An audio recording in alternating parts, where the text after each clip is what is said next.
क्षेत्र संन्यास की आदर्श दिनचर्या। क्षेत्र संन्यास का मतलब होता है एक ऐसा स्थान, एक उसी में रहना है, चिन्हित कर लिया है स्थान को, उसके बाद बाहर नहीं निकलना है। तो एक कायाकल्प केंद्रम है। कायाकल्प केंद्रम परिसर में रहता हूँ, अपने दरवाजे पर जाता हूँ, बाकी इधर उधर नहीं जाता।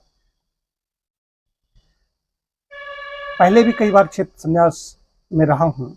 लंबे लंबे क्षेत्र संन्यास हमारे एक बार 9 महीने 9 दिन का है, 7.5 महीने का है, 4 महीने के हैं, फिर 81 दिनों का है, छोटे छोटे भी हैं और दीर्घकालिक हैं। इस बार 9 महीने का क्षेत्र संन्यास है। इसमें 100 दिन पूरे हो चुके हैं।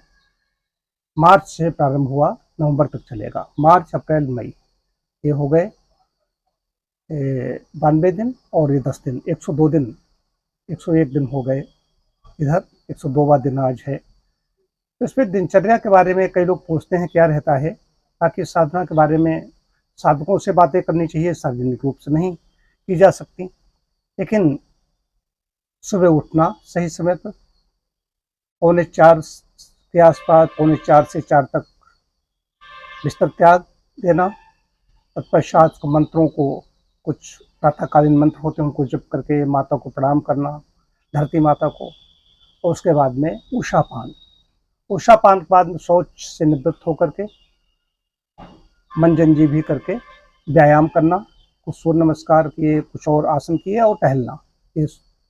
उसके बाद में आजकल गर्मी ज़्यादा हो रही है तो हिपवात पहले ले लेता हूँ। हिपवात नहीं लिया तो पेट पे पट्टी डलवा दी, मिट्टी की पट्टी पड़ गई व्यायाम के बाद में। फिर उठ गया, 5:35-40 पे पट्टी उठी, हट गई। उसके बाद नहाने के लिए चला गया। स्नान के बाद में तब 6 बजे से संध्या हवन प्रारंभ होता है। यज्ञशाला में पहुंच गया। यज्ञशाला में हवनोपरांत हवन समाप्त हुआ। उसके बाद जप शुरू होता है। 6:30 6:35 पर हवन समाप्त हुआ तो 6:40 6:45 तक जप शुरू हो जाता है। जप चलता है करीब 7:15 बजे तक। 7:15 8:20 तक उधर खाली होने के बाद में फिर हम अपने सूक्ष्म कुछ जलपान किया, फलाहार किया और चिकित्सा कार्य 11 बजे तक का हमारा समय निश्चित है, उसमें बैठता हूँ। और चिकित्सा कार्य वैसे तो कायाकल्प शुरू हो जाता है 5 बजे से ही, लेकिन नए केस होते हैं उनको देखना या उनका फॉलोअप करना, किसी की कोई परेशानी है, हमारे जूनियर्स उनके बारे में अपनी समस्या हमें बताएंगे तो मैं उनको उस समस्या को हल करता हूँ। 11 साढ़े 11 के बाद में दोपहर का भोजन होता है। दोपहर के भोजन के बाद में फिर थोड़ा अंदर ही अंदर चहलकदमी करता हूँ। इसी बीच में एक वीडियो बनता है हमारा नित्य। ये जप करने के बाद में 8:15 साढ़े 8 से लेकर के 11-12 के बीच में एक हमारा वीडियो बनता है, 2-3 मिनट का, 4 मिनट का, जैसा भी हो। उसमें चिकित्सा से संबंधित, स्वास्थ्य से संबंधित होता है, स्वास्थ्य रक्षा, रोगों से मुक्त को लेकर के, धर्म और अध्यात्म को लेकर के भी वीडियो बनता है। दोपहर के भोजन के बाद में फिर विश्राम करता हूँ। विश्राम के बाद फिर हमारा सायंकालीन जप शुरू होता है। 1.5 घंटे के प्रातः होता है। ये गायत्री महापुरुष चरण साधना भी इधर चल रही है। और सायंकालीन फिर 3:30 बजे से 5 बजे तक 31 माला होती हैं, तो उसमें 5:05 तक कई बार थोड़ा इधर उधर हो जाए तो 1.5 घंटे शाम को जप हुआ। जप से उठने के बाद में शौचालय से निवृत्त होना, स्नान करना, फिर सायंकालीन संध्या हवन के लिए यज्ञशाला में पहुंचता हूँ। यज्ञशाला के बाद में फिर मेरा जो सदस्य आते हैं वो चले जाते हैं। सदस्य प्रातः भी रहते हैं, सायंकाल भी रहते हैं, वो चले जाते हैं। फिर यहाँ पर नवग्रह वाटिका के रविवार को तो नवग्रह के जो दीप हैं वो तो जलते ही जलते हैं, पूरे जलाए जाते हैं। बाकी जिस दिन का दिन होता है वेद मंत्र के पास में, और ये तो श्रुति हैं, डॉक्टर श्रुति, वो उनकी जिम्मेदारी रहती है, वो जलाते हैं उसको। तत्पश्चात हवन के बाद मेरा मौन हो जाता है। मौन 8 बजे तक चलता है। इसी काल में 7 बजे मैं निकलता हूँ यज्ञशाला से सायं को, और 7 बजे के बाद मेरा कुछ फलाहार करता हूँ। दोपहर के बाद अन्न नहीं लेता हूँ। 11 वर्ष हो चुके हैं मुझे। तो कोई फलाहार किया या कहीं कोई दूध में कुछ नट्स वगैरह डाल करके कुछ हमारे लिए बनता है, उसको मैं ले लेता हूँ। फिर थोड़ी देर चहलकदमी करता हूँ। अपने परिसर में ही चहलकदमी करने के बाद में दैनिक दिनचर्या क्या रहती है, क्या किया। इसी बीच में कभी कभी जो कक्षा होती है ऑनलाइन 10 से 11 में, उपनिषद की कक्षा भी होती है, ऑनलाइन कक्षा होती है, उसको भी मैं लेता हूँ। फिर कुछ लिखना है, पढ़ना है, ये भी बीच बीच में चलता रहता है।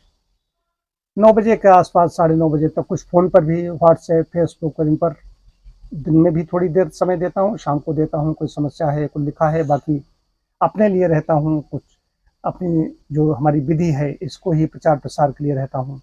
कुछ समस्याएं होती हैं, लोग ऐसे मित्र जुड़े होते हैं, हमसे पूछते हैं, उनका निदान करता हूँ और सो जाता हूँ। सोने के बाद फिर वही अगले दिन दिनचर्या शुरू हो जाती है। तो इस प्रकार से दिनचर्या रहती है क्षेत्र संन्यास में। तो क्षेत्र संन्यास का एक इसमें ऐसी ऊर्जा होती है, बाहर जाएंगे तो हमें ऐसा लगता है, बाहर तो किसी को देखते हैं, हम देखते कई बार झुंड आता है, बाहर अपने दरवाजे पर होते हैं कायाकल्प के, तो वहाँ चहलकदमी कर रहा हो तो झुंड आते हैं, तो उधर पता नहीं मुंह से क्या निकल पड़ेगा। वो आजकल लड़के ऐसे हैं जो कम उम्र के हैं, मुंह काली देखकर बात करते हैं।